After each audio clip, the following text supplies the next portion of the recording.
This is one we've been waiting on a minute, and you know when it's Quest 3 and when it's these silver packages, it's something hopefully special. Let's find out.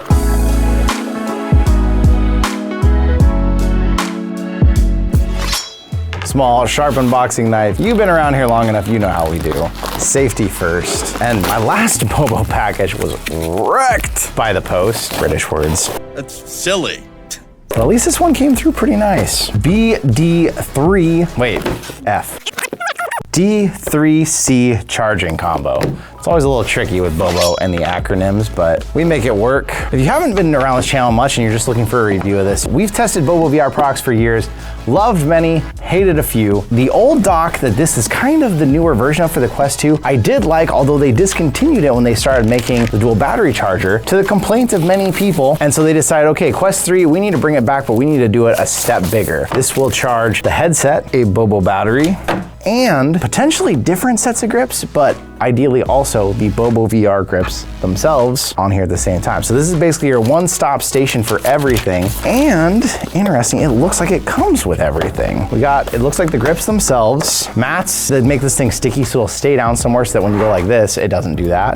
The 45-watt brick along with the cable for it, so it does include the brick, and a couple mysteries. This is probably the rechargeable batteries. Yep. For inside the controllers. Black edition, BoboVR branded. Oh boy, black on black. They do not make this easy. They are 350 milliamp hour batteries, so they are small. That is typical with these kind of batteries because all the charging, everything has to fit inside, because like a typical AA is usually like 3,000, not 350. But if you're dropping it on here every time, you're not gonna notice. Your new battery doors that you will need that look very similar to regular ones, except for these two little divots and the RNL telling you which one is which. So those divots work in tandem with these little nubbins that stick out on the controller. So to do this right, I'm actually gonna grab another set of controllers. So now it's as if we just had whole new ones and their grips that come in here. The grips do come with an extra set of hand straps in case you somehow beat up, destroy your hand straps, or you just wanna swap them out. Boy, these have like a weird, so they're coated in like a paper. It's not terrible, but it does kind of cheapen the feel of the battery a little bit. You just feel it like squishing around and stuff. Not really gonna matter once you get in there because you're never gonna really have to take them out again, but just one little weird detail is like the paper on there, I mean, it doesn't look or sound good, but again, it's gonna be totally hidden. New battery door goes in place. It fits fine. It's not as seamless as I'd like it to be. You're not gonna care because you're gonna have your grips on there, but like I can catch my fingernail on there. So it seems like the plastic molding isn't perfect, but it's close. I just reseated it and it's a little better. There's still like a little bit of an edge here, but you're gonna have it inside here, so that's really not gonna matter too much for you. But just something to know in case that's a detail you care about. You get the grips installed, adjust them to your hands. My hands are a little thick, so I always have to open them up more. And now we've got a set of grips that should just drop into place, hopefully once we have this thing plugged in, and then charge here wirelessly. Battery will be charging. Hopefully my chunky Quest with my million accessories on it will charge fine on here too. And then on the bottom, we got two spots for these sticky pads. There's two different ways they can go. Ideally, you put the really flat side on the actual charger because that's the side you should never have to remove again. And then the less flat side with the branding and with the ridges will be a little bit easier in the future when you want to move this thing to remove because it's not making as much sticky contact. So now, you put this where you want it to go, and when it comes to docking batteries and undocking them, the dock doesn't want to move around. When it comes to hooking controllers in, putting your headset on, kind of no matter how you bang things around, this thing stays nice and stable in place.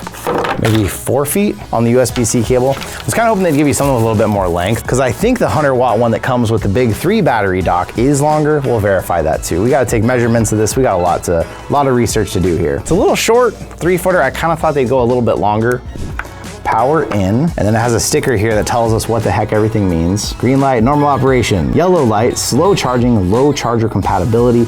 Red light, incompatible charger. And we got their big 45-watt power brick, not quite like the 100-watt one that came with the others. That's the basic setup right there. I've got a lot of testing to do, a lot to come back to you with on how this works, how fast it works, what we think about the light, if other grips can actually be charged through this too. We've got some stuff to get back to you on. We'll see you in probably days, maybe weeks. We'll see how long it takes.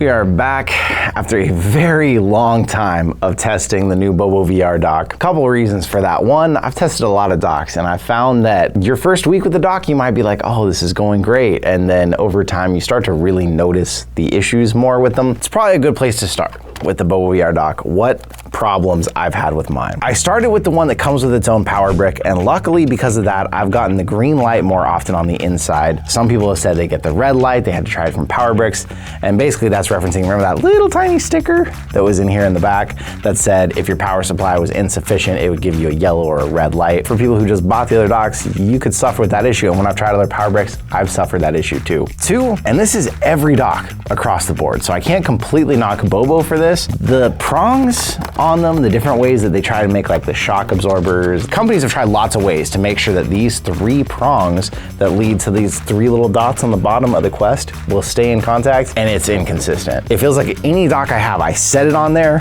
I wait, and sometimes I'm good. I set it on there and I wait and the light goes off and I fiddle with it and I fiddle with it. The BoboVR is not immune to that by any means. It's maybe a little better because their prongs are a little longer than others and they do have a good amount of movement in those prongs, but ultimately even with this much pivoting and the prongs moving in and out this much, there was still times where I'd set it on there and it just wasn't charging. Another reason that could happen was it really depended heavily on which facial interface you're using. The Oblique that I like, the custom one that was made for my face, luckily they sent me 2 models. They sent me the original and then they sent me the one that was made for the Meta charging dock. And I've had to switch to that charging dock one because there can't be any extra anything here, any surface, anything that sticks out.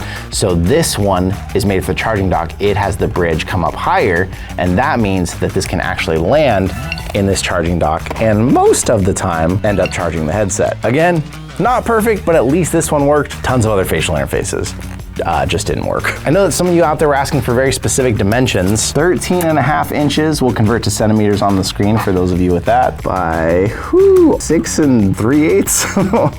Almost 6.5, and I doubt you wanted it, but height, this is gonna be the hardest one to get here. With the ridge, about 1 3/4 or around 5/8 of an inch for just the actual dock bottom. It's a fine footprint. Ultimately, the biggest problem with any footprint of a charging dock isn't the dock. You have to remember you have to have enough room for the whole back of the headset to hang off the back. So if your counter was only this wide, it's not gonna work. I mean, you could try to always go way in, or if you're using a default strap, maybe you could get away with kind of landing it on there, but ultimately most of the time you're gonna want enough space to lay the headset back. And then the grips. As long as you have the Bobo grips or a very select set of few other types of grips out there, the charging will work. You do have to kind of move it around a little bit. If you're just charging the actual controllers, the magnets really seem to find their home. If you have the Bobo grips, at least it has the extra metal spots that will kind of land in place, but I would also call it finicky. It's not like it just lands perfectly every time and it's always working. And the other part of that I'm also putting under a con is because